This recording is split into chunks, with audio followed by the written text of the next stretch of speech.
Ayun po, sobrang thankful po kami sa Lazuri and Laro events, sa lahat ng team po. Hindi nyo kami pinabayaan from day one.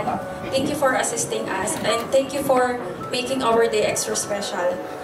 Salamat sa aming coordinator, RC. Thank you so much, and Miss Jean.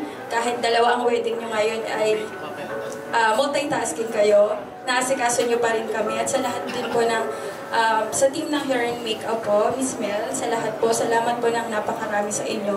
At hindi po kami nagkamali sa pagpili po sa inyo. Sobrang bait po ng Ama dahil halos pinigay niya po yung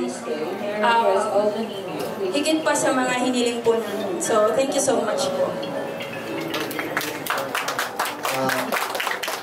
Kita-kita po namin dalawa na talagang inaasikaso po kami ng mga staff sa Lazuri kahit nung papunta pa lang kami hanggang sa mga sandaling to. So, talagang wala kang kasabi kasi talagang ina-assist kami sa lahat ng kailangan namin, tinatanong kami.